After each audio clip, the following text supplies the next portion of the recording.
I wasn't supposed to be in that car, not really. It was just another ride, one of the countless trips I had taken over the years. I didn't expect anything to happen, nothing at all, just a simple ride home after a long, tiring day. That's all it should have been. But isn't it strange how life works sometimes? How we meet people in the most unexpected ways. How our lives can take unexpected turns in the smallest of moments. That's how it was with Aaron. I had called for a ride, feeling drained and mentally weighed down from the day's work. The city outside was a blur, a mix of glowing streetlights and the distant hum of traffic, all softened by the car's quiet interior. Funny how, when you're tired, every sound seems louder.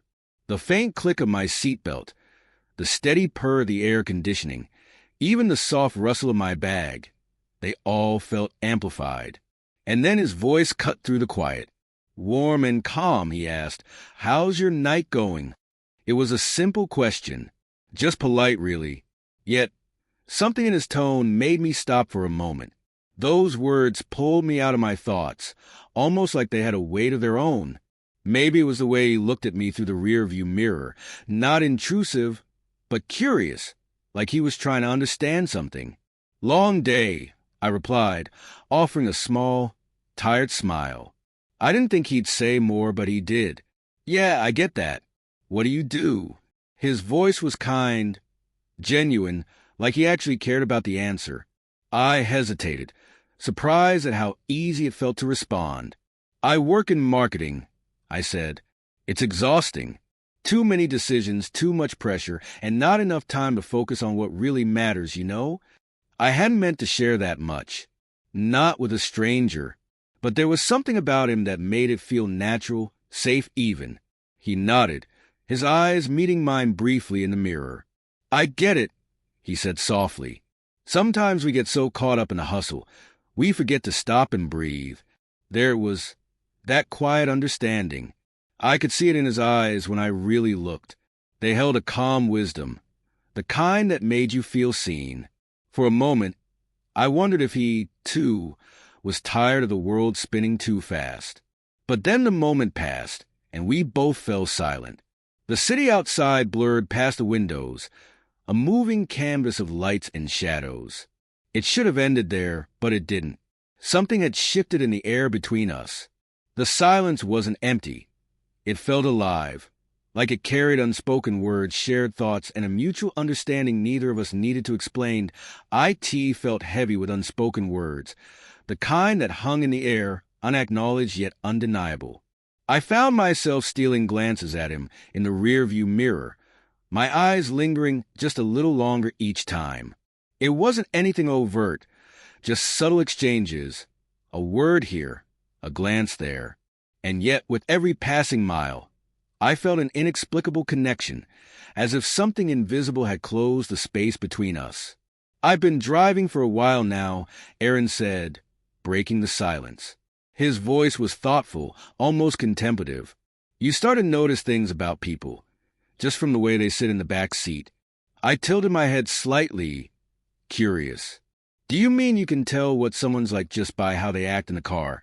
He met my gaze in the mirror, his eyes lingering for a moment longer than before. "Yeah, sometimes. People don't realize it, but they give away a lot without saying anything. The way they hold themselves, the way they breathe, even how they stare out the window. It sounded unusual, but the sincerity in his tone made me want to believe him.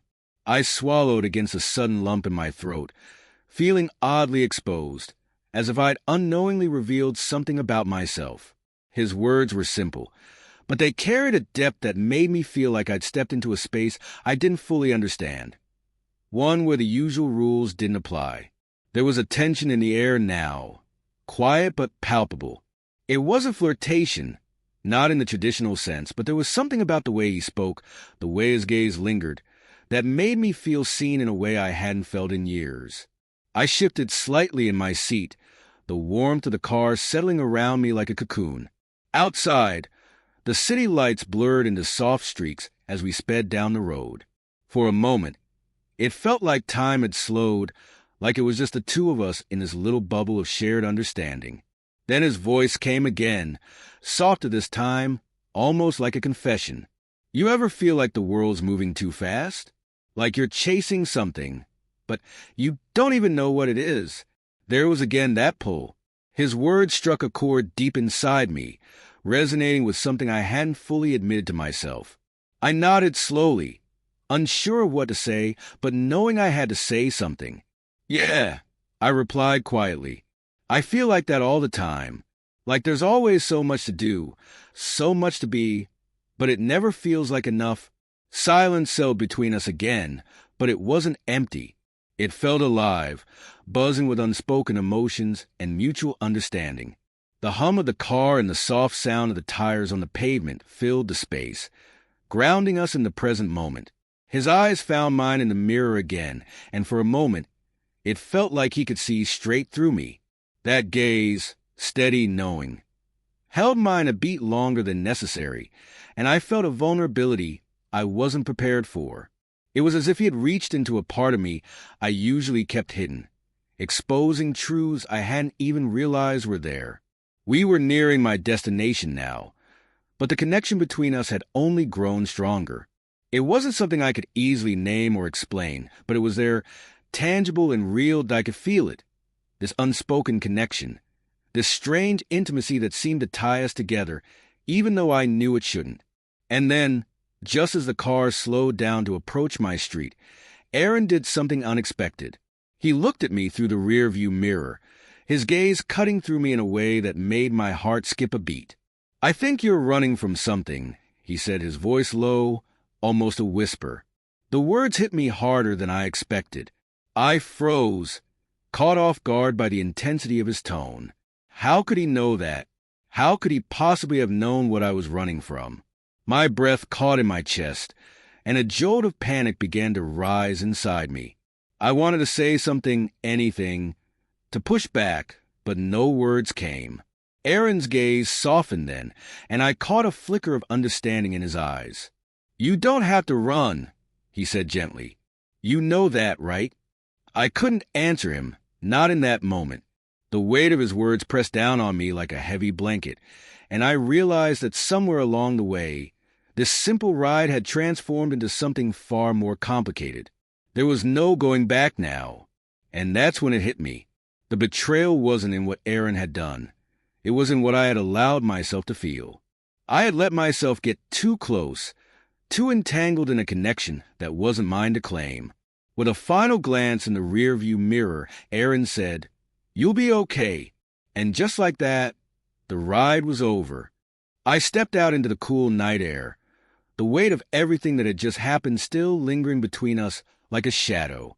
I stood there for a moment, staring after the car as it disappeared down the street, trying to make sense of what had just unfolded. Maybe it was nothing more than a fleeting moment of connection. Maybe it was something more. But one thing was clear. I couldn't unsee it. Couldn't forget how that ordinary ride had turned into something far more profound. Something I didn't fully understand and had no choice but to let go of. As I walked away, I took a deep breath, the cool air filling my lungs. The connection had been real, but it was fleeting, like the blur of city lights that vanish as quickly as they appear. Yet, I had learned something that night, about myself, about what I needed, and about the fragile, beautiful nature of the connections we make, even with strangers. I wasn't running anymore. I didn't know exactly where I was headed, but for the first time in a long time, I felt ready to face it.